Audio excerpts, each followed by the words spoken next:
Content warning. Graphic violence. Majora's Mask. Chapter 55. The Man Behind the Masks. Part 3.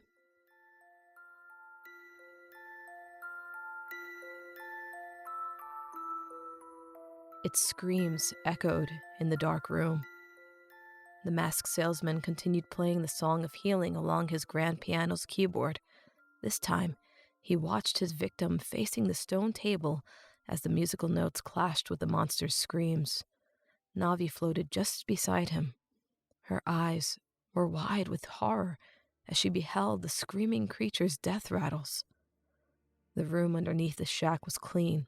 They'd straightened and sorted through the bookshelves, vials, and potions. Shelves now held food and drink, and masks were laid on the back table along with the sorcerer's black robes. The doors made from the alleged magic tree's wood still lay against the far wall, untouched. He'd insisted on keeping them that way. He couldn't help but revere them. They were made from the same wood as his piano, and in that sense, he was bound to them as much as he was bound to his instrument. Basement torches illuminated a creature with gray skin lying on the table. Green and brown decay were woven through its rotted skin as well. Its skeleton was sharp and practically protruded beneath the weathered flesh. The monster was bound to the table by ropes, and it shrieked as it thrashed to try to break free. Its eyes were dark, empty pits staring at the ceiling, filling its haunted voice with forbidden necrotic magic. The mask salesman continued playing the notes as Navi watched. This had been an experiment, more than anything else. His piano could only tap into the light magic of creatures, and he wasn't sure if Redead's had any. But clearly, they do, he thought. Or else, his piano would have no effect on this monster. Light and dark magic were present in virtually every living thing, and there was always a balance threatening to break between the two. Eventually, the screams died away, and a mask replaced the flailing beast. The sorcerer stepped from his bench and approached the table. He picked up the Redead mask to examine the decayed flesh's painted rendition. Navi took a moment to shake the phantom screaming from her mind. Its screams were terrible, Navi said. It was a monster, he said. He had no sympathy for a creature as dark as that one. Death by the Song of Healing was more blissful than it had deserved. At least, he assumed the Song of Healing was a peaceful way to go. How would I know? He thought. Do you think it worked? Navi asked. It should have. This mask was different. Instead of playing the song while the Redead was close to death, he laced the beast with poisons and herbs that intensified its ability to paralyze on sight. If all had gone according to plan, the mask would grant him command over any living thing's blood. As long as they looked into my eyes. That much he hadn't been able to change. He turned to face Navi with the Redead mask in his hands. But I won't test it on you, he said. Losing control over one's body, especially through the blood in their veins, likely was extremely painful and damaging. The fairy took a moment to reply. Thanks. There was a sharpness to her fake gratitude. We've been growing apart, the sorcerer reflected. They had been more distant for several years, ever since he'd sold his name, but he couldn't think about that now. That could wait. Something else was more important then. I only intend to use this mask once, he said. On the Gray Sparrow? The mask salesman replied by walking to gather some of his other masks and provisions. Are you ready to leave? Yes. The fairy paused as she watched him get ready. I know you'll do the right thing. The sorcerer stopped, glancing at the Redead mask that looked at him from the table's surface. You're right, he said. I will. They passed near Zora River without having to sneak by. The worst of the fighting had drifted westward into the desert, so the masked salesman was hopeful his old home, the eastern outpost, had been spared from the devastation. Ever since discovering the Grey Witch's hut 7 years ago, the masked salesman had very rarely made time to visit Charmond. Each time he did, though, he braced himself to find the old man's inn burned to the ground. The masked salesman set up shop whenever he returned to sell his wares. A few customers ever visited. Understandably, the fighting left little need for masks. Not the normal kind, at least, he thought.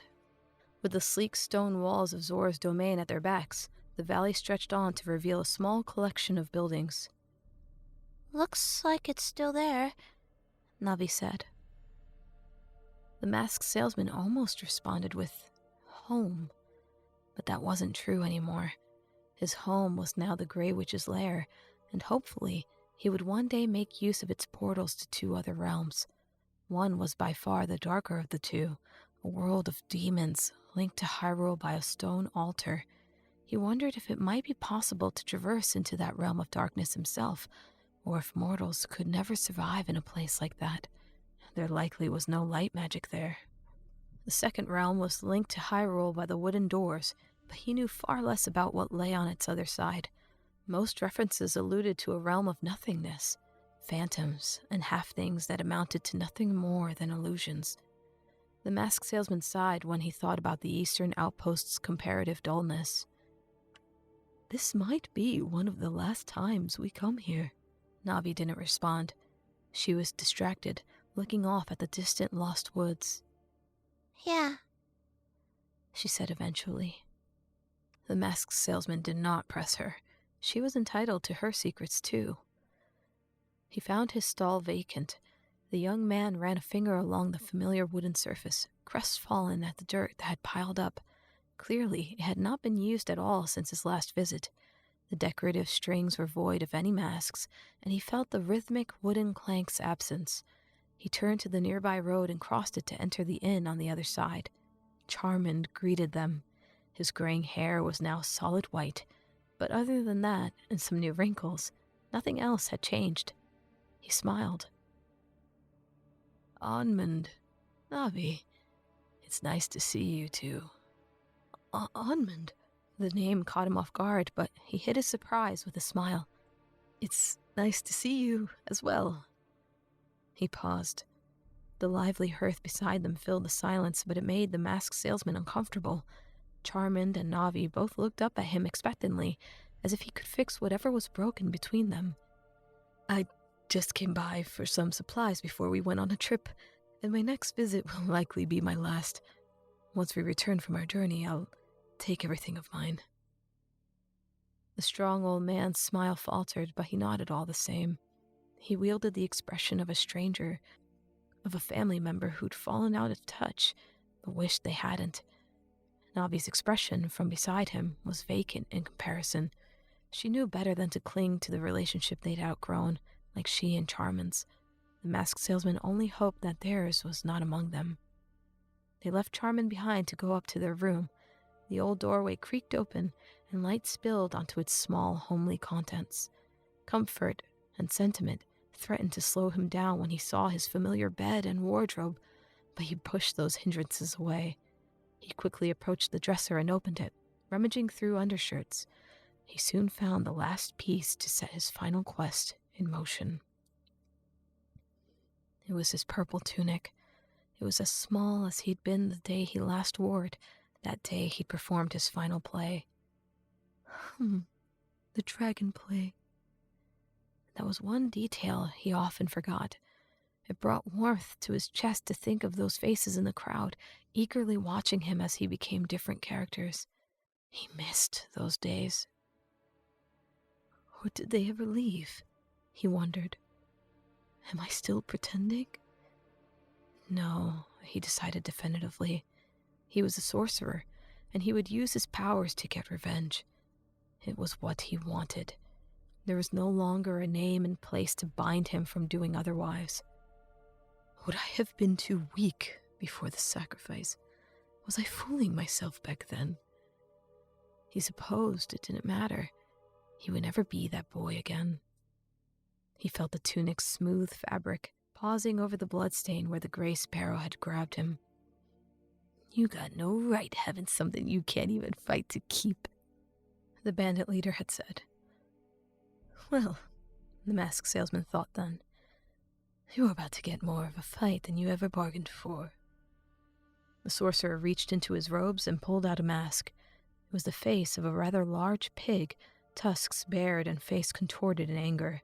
He placed it over his face, bent toward the stain on his tunic, closed his eyes, and inhaled the old blood's faint mark. He thought of the man with the fox face, the one with gray eyes. Then, a light flowered in his mind, and his eyes shut open. He couldn't see or smell it, but he could feel the proper path to take. It was a sort of tingling in his gut. It told him that the man he was looking for was still alive. The masked salesman smiled, removed the pig mask, and returned it to his robes with the other three. The sensation was gone, but he knew it would return as soon as he donned the mask again. You have the scent? Navi asked. Yes. His response didn't elicit an emotional reaction from the fairy. She simply looked at him. Then, I guess we should get going? He took a moment before responding. Instead of going about their business, he could choose to tell Navi that she was beautiful. He could tell her that he hated how far apart they'd grown and wanted to fix it. He wanted to tell her that losing his name hadn't caused him to lose his feelings for her, as he knew she now believed. He could call out her name and tell her all of those things. But he did not. Of course, he said. After you. They walked down the steps to the front door, pausing when Charmond reached out to say something. It appeared that he was at a loss for words, too. I wish you luck, the masked salesman said instead. You were the only family I had when I'd lost everything. The old man smiled. Farewell, Onmund. The familiar forest ground crunched beneath his feet. Yellow, orange, and red leaves had begun to fall, and sunlight sparkled from behind the thinning canopy. A cool, brisk wind swayed the branches and stirred his black robes. Autumn. My favorite season. Navi shared that sentiment. The faintest ghost of a smile touched her lips as she took in the changing forest. In a particular patch of golden light, they both stopped. The sunlight and wind worked together to briefly lift away their collective pain. Their pasts became inconsequential, as did their futures. For one last golden moment, the masked salesman and the fairy simply were. His heartbeat was steady and without worry, and his lungs breathed the crisp autumn air. Navi's wings flapped lightly against the evening, and her watchful eyes took in the waning sunlight. They were children again, unburdened, but they were also old and wise, using their pain to appreciate the present. The forest was alive, even as the fall colors spoke of death. Navi and the sorcerer stood in that moment together. This is all I ever want, he thought to himself. Just this. And then it ended. The branches swayed against the wind, blocking out the sun. The masked salesman blinked dazedly as he continued through the forest. He wondered if he'd imagined the whole thing. I guess it's a lot closer to home than we thought, Navi said, as the masked salesman wore the pig mask again to ensure they were on track. The scent only grew stronger. Maybe that lead that brought us to the witch's hut was pretty accurate. Maybe, the sorcerer said. He couldn't help but smile. There was a positive inflection to the fairy's comment for the first time in a while. Where she'd found the sentiment, he could not say. Does she forget why we're out here? If she had, he couldn't blame her. I forgot for a moment, too. Do you remember this spot? The fairy asked. The masked salesman looked around. I do. This is where you caught the thief, and you let him go. The sorcerer's stomach lurched. That's why she's still here. That's why she's getting happy. Navi didn't think he would do it. He swallowed and his hands felt clammy. Navi? You don't have to say anything, she said, flying ahead of him. Her happiness made him feel nauseous. Who is the fool? Me or her? Who is doing the pretending? It had been so much easier when the roles of actor and audience were assigned. Here they were muddled. The masked salesman raised his head resolutely, following his mask. It led them further from the hut than they'd originally thought. They followed the forest for several miles, while the autumn wind swept the land as twilight greeted them. Eventually, the land turned rocky and dipped downward. The slope eventually met the shore at a lower altitude than his hut. The shore soon ascended again to become a new cliff. The sea was gentler here, or perhaps it was the weather that day. The water's gentle lapping did not have sharp columns of rock to upset it. In the distance, they saw a tent at the new cliff's top. It was in the middle of a small ring of possessions, and a thin plume of smoke rose from it. To the camp's left, the forest remained, likely concealing whoever owned the small home. At the cliff's base, a large wooden skeleton made of sturdy beams sunk in the sand. A pile of untouched logs promised to one day complete the project. A boat? The masked salesman said. He wants to cross the sea. The water stretched on endlessly. There was no visible other side. The masked salesman removed his pig mask and walked to follow the rock and grass along the cliff's ascent. Trees continued on their left, so the sorcerer stepped into the forest's edge, using the trees as cover. Navi followed silently. His heart thumped wildly with every step, and his fingertips trembled. He cleared his mind of thought, remaining alert to any sound or disturbance. Yet, still, he was surprised. The masked salesman heard a bowstring pulled taut before he heard the voice. "What are you doing here?" The gruff voice said from behind. The sorcerer turned to find a man wielding a longbow. His arrow was notched, and its sharp tip was aimed to end the salesman's life.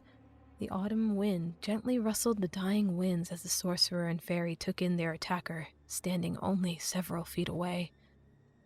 The man's head was balding, and wrinkles lined his aged face. He was clean despite appearing to live in the forest, though his leather jerkin was simple. His eyes were gray, and his face was triangular with a sharp chin, shaped like a fox. A golden ring with red and blue gems sparkled on a finger holding the string back. For a moment, the masked salesman could only stand there and stare into the gray eyes. They were harsh, but they shone with life. No memories or terrifying images slashed through his reality. There was only the present, and the old, weak man who thought he'd gotten the drop on an unsuspecting traveler. "Why are you just standing there staring at me?" the fox-faced man asked. His hunter's frown curved into a twisted smile. "Is it my charm? You like what you see?" He paused. "Well, I'm a godly man. I won't be having none of you." The masked salesman's face was stone. He might have been another tree standing there with a clear mind, unyielding as a statue. The fox-faced man's smile faltered, but his arrow remained drawn. His gray eyes flashed to Navi, who looked much more uncertain. "Tell him I'm not interested." Neither the masked salesman nor Navi offered him anything. The rogue licked his lips and drew his bow even tighter. "Tell me why you're here, or you die." "You're the Gray Sparrow," the sorcerer said. The fox-faced man's expression softened, his bow faltered. He realized his mistake quickly and brought it back up. "You'd best choose your next words carefully, or else you'll be coughing up blood instead of letters." "I mean you no harm," the sorcerer said.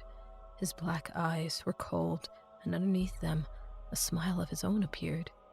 "I come bearing gifts for a renowned warrior and thief."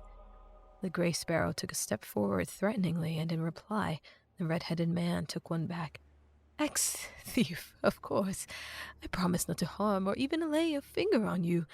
I just have He reached into his robes and the thief stiffened even more, but he relaxed when the sorcerer pulled out a mask. "This. A mask?" the thief said, incredulous. "Are you a mask maker? What's your name?" The mask salesman's smile fell. "I don't like that question." He placed the mask over his face, and the cool wood was firm against his wooden skin. He opened his eyes behind the slits cut into the face of the re-dead. "What do you—" The mask salesman's will wormed its way into the gray sparrow's body.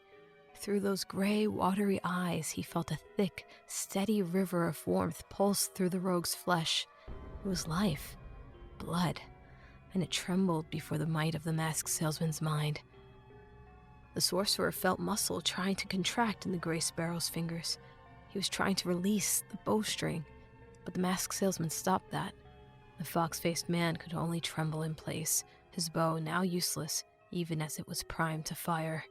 The masked salesman felt a center to the many streams of life pulsing through his enemy's body. His heart. Warm, crimson water kept circulating through the thin hoses beneath the sparrow's skin, and he felt lungs contract in his chest. The sorcerer felt the thief's panic next, sweat beading over his face, eyes dilating wildly. The gray sparrow realized he'd lost control of his own body. The thief tried to move his mouth. The masked salesman felt his muscles moving to do that, but he couldn't. The dark sorcerer's will was absolute. The masked salesman commanded the rivers of blood, and they obeyed. The gray sparrow's arms awkwardly relaxed, and he dropped his bow. He continued trembling. The sorcerer smiled darkly from behind the re-dead mask when he realized his enemy was in pain. His veins began throbbing and bruising at the foreign invasion. But blessedly, pain was omitted from the mask salesman's experience. "I am aware of his every feeling, but do not experience it myself," he thought. "I am in complete control." Now there was no need to pretend to make people believe. He would force him to. Navi opened her mouth and spoke, but it was that word he could not understand. It grated the masked salesman's head, but he ignored it. He bent the thief's legs outward. The gray sparrow collapsed to his knees, kneeling before him on the forest floor. His gray eyes were wide and fearful as they remained forced into his own. All aggression had been replaced by a child's terror. The thief's heart started beating faster and faster. The sorcerer focused on it, willing that terror to increase, for the adrenaline to flood his veins and rush to his head. Still, his enemy's heart hammered more and more. In the excitement, the masked salesman almost made it burst, but he stopped just short of that. The gray sparrow shuddered, still kneeling as his skin swelled and turned purple. Tears fell along his cheeks, and suddenly, the masked salesman saw his first flashback. Himself, as a child, trembling and cowering. Except he was the fox-faced man now, wielding a dagger whose bloody edge dripped onto the kitchen floor. No, the masked salesman thought. He remembered his mother's neck opening up. That made the false memory go away. He was the victim, not this murderer. The sorcerer released the thief's lips, mouth, and throat, wanting to hear what he had to say. He forced the man's arms to stretch outward, away from his body, palm up. I want him to feel as vulnerable as possible. The gray sparrow's first reaction was to cough violently. His head still swam with lethally high blood pressure as spittle fell over his lips. What are you? He screamed in terror, even as his arms remained open and his knees remained down to expose himself. The masked salesman laughed from behind the mask. He let the heat in his own blood guide him. He reveled in his victim's terror. Let me go! The thief shrieked. Please, you're killing me! The sorcerer stepped forward without breaking eye contact. Let you go, he said. The gray sparrow tried so hard to look away as his killer approached, but he could not. No more than he could stand. You still don't remember who I am? I'm sorry, whatever I did, just let me go! Let me go! He was a frightened child pleading for his life. It was music to the masked salesman's ears, but it only ignited his bloodlust further. Are you scared? The sorcerer asked, stopping when his masked face was inches from the thieves. Majora! Don't do it! Navi's sentence started with that word, that annoying, incomprehensible word. It only made him angrier. The sorcerer glanced at her, and for a moment, he feared he'd lost control. But he hadn't.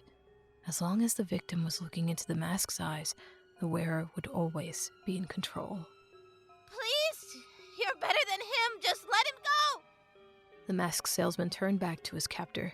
He forced the thief's left arm to twist backward like a snapped branch. A sickening pop came from the gray sparrow's shoulder, and it suddenly looked as purple and swollen as the thief's face. He screamed, but still he could not look away from the re-dead face, even as one arm now dangled uselessly. I'll do anything. Anything! Please let me live! Shh. The masked salesman whispered, cutting off his ability to talk again. You shouldn't be scared. After all, I'm just an urchin. He felt a twitch within the thief, a reaction to what he'd said. The gray eyes widened in acknowledgement, which pleased him most of all. You've done it once before, Navi said, flying to be beside him, trying to calm her voice. and I know you could do it again. Let go. Let go! Don't do this! Don't become a killer! You let the other thief go! You could do the same here! The masked salesman listened, but wondered if the man before him could even hear her. His heat-flushed, half-dead face was profusely sweating as he stared wide-eyed at the sorcerer. Even if he let him go now, permanent damage had been done to his body. But the man with the re-dead face was not done. He willed the ringed hand to stretch before him, and the sorcerer removed the golden band from the thief's finger. The gems still shone brightly. It appears I've broken my promise, the masked salesman said, straightening himself and backing away. Navi screamed that word, but he chose to ignore the pain it caused. Please! Remember who you are! The gray sparrow could not talk and remained on his knees, hands still outstretched in an offering as he quivered on death's door. The masked salesman's smile deepened. I've touched you when I promised not to lay a finger on you. The masked salesman shook his head, feigning disappointment. You're better than him! I don't want to lose you! Navi screamed. Maybe I should go. I do have the ring back. That word. Still, she persisted as if she did not remember the demon's price. I love you! I do more than anything! I don't want to see you become a monster! The thief's gray eyes shone brightly, pleading. And I suppose I should keep at least half of my promise.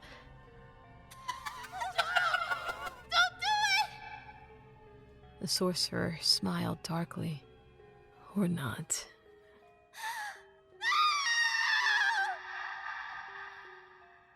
He willed the veins to burst. Blood sprayed over the re-dead mask, and the sorcerer felt the gray sparrow twitch in response to the pain. So great was his suffering that his instinctive reaction almost broke the magic's hold, but the sorcerer forbade it, reasserting his control to stifle any possible movements that could diminish the searing agony. He commanded the thief's right shoulder to follow the left. Another twitch of agony followed that the masked salesman batted away. He wriggled his way into every muscle. He felt them move beneath the swollen skin, tearing each one like paper. The atrocious sounds of flesh being unmade and pulled apart were a discordant melody, a background dirge to the masked salesman's own racing, bloodthirsty heart. Navi shrieked, a horrifying, high-pitched wail of dismay. It was almost as if she was expressing the pain of his parents' killer. But the sorcerer did not care. Every tear he'd shed for his father became a sprinkle of blood on the grass. Every night he'd woken screaming to the vision of his mother's death became a shredded muscle. Every life that had been slain under the Gray Sparrow's command that night became white-hot, incomprehensible pain. Every fiber of the thief's being was flooded with misery that had never been known before. He was no longer a person. The Gray Sparrow was a monument to gore, an object dismantled like a child's puzzle. The pain and torment of 21 years was relayed through the dark eyes of the Re-Dead Mask. The masked salesman never looked away, and neither did the once great leader of a bandit gang. He was forced to watch, silent and still, as his final moments became 1,000 years of torture condensed into seconds. Navi continued to sob, horror-stricken beside him as she played witness to the slaughter. The cool autumn wind blew gently over them. The evening sun shone brightly from the horizon, hardly hidden behind the scant leaves. The ocean rocked gently against the nearby shore, though its soothing calm fell on deaf ears. The masked salesman was panting once the majority of his victim's blood had spilled free. His strength as a puppeteer was fading. His prop strings had almost all been cut. He saw nothing but red death, and suddenly the sorcerer became aware of his own body again. He stepped back, removing himself from the crimson nightmare. He blinked. His lashes scraped against the wood of the mask he'd forgotten he was wearing. The Gray Sparrow was now a dark mass on the green forest floor, stained red. There were no eyes to stare into and therefore no will to control. He realized he had tormented the man even long after he was dead, tearing and twisting at the corpse that still retained traces of light magic, but no more. The masked salesman had left no body behind, only mangled viscera. The sorcerer stared for a long time at his work. His black robes were wet at his ankles, and a putrid smell made him nauseous. The distant sea sounded on and on. He focused on that to still his raging heart. He turned to see that Navi was gone. The sorcerer walked in a small circle, but he couldn't find her. She had fled. The sorcerer removed the Re-Dead mask and held it in his hands. He looked upon its gray, decaying surface. The deep pits it had for eyes stared at him emptily. Years later, the large backpack was heavy over his shoulders as he walked. The ground beneath his feet was scarcely filled with only patches of grass. This place was once renowned as the most breathtaking stretch of land in all the world, Hyrule Field. War, however, had taken its toll. He strode toward the castle gates with several other villagers and commoners around him. They formed a long line that went up and over the extended drawbridge. The tall stone walls were high and mighty, impenetrable and squaring off the great village within. Its moat was a lazy channel of water that separated the decimated Hyrule Field from the people who sought to protect it. Onman had decided that the royal family would win this war, so the fighting was almost over. Their new alliance with the Zoras had proved quite beneficial. It had been a risky move to convince them, as the Gorons were the royal family's strongest allies. The Zoras had been weary of joining an alliance with the people of Rock, whom they had a blood-drenched past with. The Civil War had simply given the two peoples another reason to continue centuries of fighting. The royal family had managed to sing their sweet song, though, swaying them over to support reunification. Losing the Zoras had been a devastating blow to the desert tribes and the resistance. The Sand Kingdom had all but surrendered, and the remainder of the unified provinces were soon to follow, as soon as the resistance gave up. The Hylian Civil War had lasted for generations, and finally, it was almost over. That boded well for Onmund.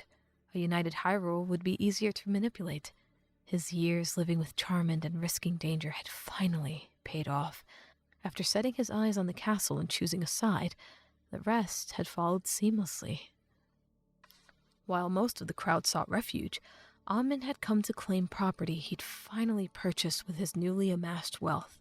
It was a feat many had deemed impossible, and nearly had been, especially during wartime, but he'd greased the right palms and made enough connections. True, his shop would not be in the most desirable of locations, but eventually he'd ascend what remained of the royal ladder, and when that day came, he would own a mask shop in the market square just before the road to the castle. "You have quite a lot of masks there." Amund stopped to notice a woman beside him. Her comment reminded him of his aching shoulders again. The hot summer sun did not make it any easier to carry. The mask salesman smiled. "I sell them," he said, using his well-trained voice for pleasantries. "Making masks is what I do." She smiled back, walking alongside him and past the crowd. The woman was dirty and wore simple, war-ravaged clothing. She pulled a small wheelbarrow filled with food, toys, and clothes. Her face was pretty, despite how much she had suffered. He contrasted starkly beside her. Amund's red hair was neatly cut, and he was relatively clean with long purple robes. Clearly, she was also fortunate enough to have somewhere to go if she was passing the line. "I wish I could afford to carry nice masks," she said. Then she tilted her head to the side in realization. Are you the happy mask salesman?" He laughed. "My reputation precedes myself. Sad to say, I'm not always happy, but I do try my best." He gave the warmest smile he could. "It's really you, Amund, the mask salesman?" He nodded, resigned to accept the recognition. True, his reputation had earned him the shop he was walking to, but that didn't change the fact that these encounters always felt slightly awkward. "Well, what you do is amazing, it really is. My son, my little boy, well, he had hope because of you. He's gone now, but it was good to see him happy before he died." "I'm sorry for your loss," Amund said. "It's just nice to know that not everyone is breeding war and destruction in times like these. You bring happiness with your masks. You gave that to my son." Amund's smile remained, and he placed a hand on her shoulder. "It's stories like these that keep me making my masks. Thank you. I hope someday you do find the happiness you're looking for." The woman returned his smile, and then they both looked to see the great city wall draw even closer. It was magnificent, and their feet pattered over the drawbridge's wood. The towering archway bearing Hyrule's mighty crest hung above them as they passed into the world beyond. The tall buildings started immediately on either side, framing a well-kept cobblestone road that had yet to be touched by fighting. They passed the fortified guard barracks on their right and the pawn shop on their left. The castle itself towered over all, though it loomed far, far in the distance. Hyrule Castle Town was always in its shadow. Amund found himself separated from the woman soon after, but he managed to say goodbye. He kept a smile as he pushed through the line leading up to the barracks, where food and shelter were likely being arranged for those who had none. Soon he found the alleyway he was looking for. He pulled out his title as he approached the tall vertical building. The crowd wasn't quite as ridiculous here, as anyone that made it this far had a destination in mind. The middle-aged man at the door was quick to recognize Amund, and soon the masked salesman stepped inside with his new ring of keys. He closed the heavy door behind him to shut out the marketplace rabble. The first room was very simple, a small walkway separating the front door from the counter, behind which was the storage room. This is where he would sell his merchandise. He followed the adjacent staircase to the second story, where he found a bed and a dresser. It was small horizontally, but the tall building offered plenty of living and selling space. Within the village walls, he was also far safer, and the expensive property would prove a great stepping stone to climb his way further up. He laid his backpack down and sat on his bed's straw-stuffed surface. Amund hardly rested for 5 minutes before he heard the town bell ringing. He rose, walking to the wide window across the room. Down below, guards in shining armor ran with their spears ready. The exterior town walls were far off, but the bells could only mean one thing: attack. Onman had suspected that the resistance might try one final futile invasion while the castle's gates were open for refugees. Prematurely and boldly assuming victory, the resistance knew it was losing, so they had to resort to barbaric measures like these to stand a chance. The masked salesman sighed. So soon after making it to my new home. He'd been right to come early, but he'd hoped the fighting wouldn't have started immediately. The red-headed man pulled his heavy backpack toward him and began to rummage through it. Almond removed his purple robes, but it was the dark sorcerer who donned the black. It was freeing to walk without the backpack over his shoulders. He needed that freedom if he were to slip past the fighting near the gates, which he accomplished without flaw. His black robes were stark against his surroundings in the bright day, but he knew the stone mask made him invisible. It was blank and gray, with a crude pair of carved eyes and mouth. It blended him in with his surroundings regardless of the broad daylight. The castle walls were far behind him. He was going elsewhere. He knew the resistance had sent a fraction of their forces to invade. The attack had only been a prelude. He could see their encampment in the distance, hidden between two hills from view of the castle. The tents went much further back than the armored men beginning to assemble. They planned to strike sooner than I thought, the masked salesman thought. Perfect. A horse thundered in his direction, but the rider on its back could not see him. The knight's steel armor shone brightly in the sun. The masked man stepped away from harm as the horse trampled by. The encampment drew closer with each step. He approached a large group of soldiers preparing for battle, only half armored. The clang of steel was loud, ringing with the sound of 1,000,000 footsteps and the neighing of horses. The dark sorcerer was hardly 50 feet away when he reached into his robes and pulled out another mask. It was solid white, with bubbly swirls drawn into its surface. He removed the stone mask and wore the cyclone one. It didn't take long for a passing guard to notice the black-robed figure walking toward them. His unhelmed face turned the color of curdled milk. "The King's Shadow!" He shrieked, running back into the crowd. His yell caused many others to turn their heads, each of them making the discovery too. The dark sorcerer never stopped walking, each footstep bringing him closer to the camp. That nickname amuses me the most, he thought. I don't work for the king. But he certainly had been doing him quite a few favors since they currently aligned with his own needs. An arrow flew toward him from somewhere in the camp. He moved his arm to the left, guiding a gust of wind to blow it off course. The arrow harmlessly struck into the ground beside him. Then he stopped, mere feet from the camp. A fully dressed and armed soldier stepped to confront him, spear raised. "Step back!" exclaimed the guard, cautiously closing the rest of the distance. "We know what you are." Do you? He flung the guard high into the air, a burst of wind shooting him skyward before he fell with a heavy thump back to the dirt. The masked salesman swirled his arms in circular motions around himself, and the wind was his to command. Thick, cylindrical arms of spinning air reached into the camp, destroying tents, smashing soldiers, and most of all, flinging them around. He concentrated all his energy into the magical tornadoes. The artificial storm clashed with the beautiful sky. None were capable of approaching him. Any that tried were either taken by an arm of wind or blown back forcefully. All arrows were misdirected, and the spears weren't any luckier. The dark sorcerer remained at the center of it all, his mask still and wooden, despite the awesome power it had given him. They continued attacking, as hardly any of the survivors chose to retreat, but they were no match against the wind. These men are stubborn. Years of manipulation and secret infiltration had allowed the dark sorcerer to sway the Zoras to the side of the royal family, but the resistance had proven more difficult. This is distasteful, he thought, as the soldiers were taken out by the masses. He preferred to operate much more subtly. But they leave me no choice. Once the front of the encampment had been destroyed, only 2 men remained strewn against the wreckage. The others had either retreated into the tents much further back, or joined the ranks of the 20-some-odd dead. As soon as the wind calmed, Oddman stretched out his hand to suck forward the 2 left to kneel before him. The gales pulled them off their feet, and they fell obediently, unarmed, and with ruined armor. The masked salesman bent down his head, secretly changing masks before the guards could stand.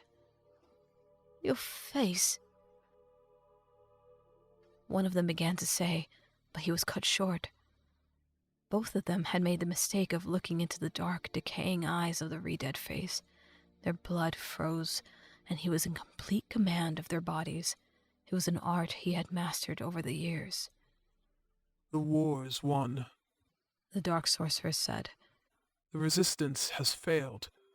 Tell your men to retreat, or I'll do the same to your entire army, if need be." He allowed the one on the right to talk. Who are you? He gasped, eyes wide. The man of many faces. The man without a face. The Dark Sorcerer. He knew this man had heard all these names, but now he was seeing for himself. He smiled from behind the re-dead mask. "Why, a humble servant of the sacred realm, who wishes to see Hyrule united under one banner again." He paused, looking to the one on the left, who he still restrained from talking. "I want you to deliver my message to whoever commands you, and to remind you that my threats aren't idle." He snapped the left soldier's neck 180 degrees around, and he collapsed to the grass, dead. He released the other one. The survivor scrambled to his feet and ran, sprinting and half stumbling as he retreated. The Dark Sorcerer stood, the re-dead face concealing the one known as the Happy Mask Salesman. "This war is over."